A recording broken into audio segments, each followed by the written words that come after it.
maanaam muy xéewal goo xamante ni bii da ko fas yéene def ci Pikine gi def ko ci Ndakaaru ngir soqali réew mi ndax réew mi bu soqalikoo ñun ñëpp soqalikoo kon lii lu dal xel la loo xamante ni bii yaakaar naa taarix dina ko bind. waaw ndax taarix dina ko bind ndax njiitu réew mi dafa am yéene joo xamante ni bii tey ci jàppale bu baax askan wi politique sociale bu am solo lay def boo xamante ni bii tey moo waral mu ñëw ci banlieue bi mun naa toog Ndakaaru kon lii lu am solo la tey jii ñu gis kon mi ngi saafoonteeg ñi nga xamante ni bii ay ministre lañ dugg na ci salle bi ngir fas yéene tàmbali nag liggéey bu am solo bi di saafoonteeg kon Ibrahima ministre yi nga xamante ni bii kon ñoom ñoo ko jiitu si di ko dalal ci fi nga xamante ni bii tey mooy salle bu mag bii nga xamante ni bii agsi na fi kon Ibrahima. Voilà, le président de la République qui salue les membres du gouvernement et qui va s'installer. Et ça tombe pile poil puisque nous avions prévu justement qu'à 10 heures, le Conseil des ministres délocalisé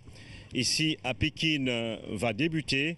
Et dans quelques secondes, le président de la République va sans doute ouvrir les travaux de ce conseil autour de ces différents membres du gouvernement qui sont venus très tôt à Biboumbay vers 9 heures pour justement s'installer et préparer les dossiers qui vont être traités au cours de cette journée. Et nous aurons après ce conseil une conférence de presse pour revenir justement sur les différentes décisions qui ont été prises par le gouvernement ici à l'hôtel de ville de Pikine. Ibrahima kon li nga ko waxee rek njiitu réew mi kon kenn ku nekk ci ñoom yor nga say dossier ngir fas yéene xool xayma liggéey bu am solo bi nga xamante ni bii njiitu réew mi tàmbali na ko ci Sénégal gépp di ko mottale seen Ndakaaru buñ ci amee ndigal rek li nga xamante ni bii mooy liggéey bu am solo bi njiitu réew mi def ci région yëpp ndax bu région bu mu diggee rek am na fa taux d'exécution bu am solo boo xamante ni bii def na ko fa bu leen Ndar bu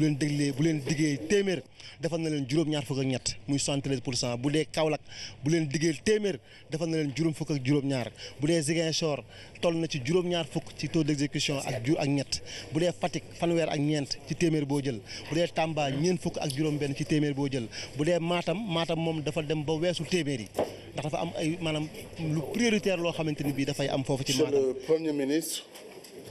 Mesdames et Messieurs les membres du Conseil, je voudrais, à l'entame de ce Conseil délocalisé de la région de Dakar, remercier. ñaar fukk ndax Kédougou région bu bees la te it lu bari lañ fa war a def te it bañ fa defee conseil des ministres yàggul kon yaakaar naa njiitu réew mi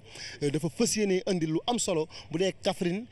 fukk ak ñaar ndax foofu tamit 2015 lañ fa def conseil des ministres moom lañ mujjee def te njiitu réew mi li mu am yéene ci ay milliards def ko fa tàmbali na ko bu dee Sédhiou ñaar fukki ci téeméer boo jël kon ñoom tamit dañ leen a fas yéene indi lu bari loo xamante ni bii moo waral tey jii kon Ndakaaru moom tamit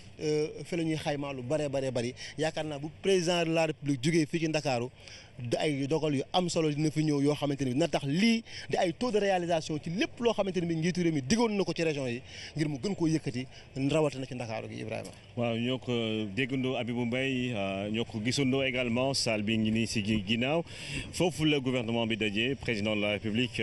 dégg nañu kaddu yu njëkk yu mu yëkkati le président de la république qui a donc ouvert les travaux de ce conseil des ministres délocalisé à Pikine en ce mercredi 20 juillet 2016 et c'est sans doute une première qui va rester gravée dans les mémoires des populations de Pikine et de l'ensemble de la région de Dakar. Dakar qui a obtenu une enveloppe de 823 milliards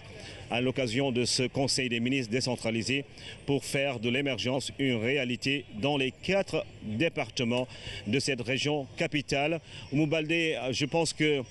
le temps est donné justement pour ce Conseil des ministres décentralisé et sans doute nous allons revenir un peu plus tard sur les décisions qui vont être prises ici avec l'ensemble du gouvernement autour du chef de l'État. Ibrahima Diédhiou, comme vous l'avez dit, on vous retrouvera un peu plus tard pour vivre tout cela, mais également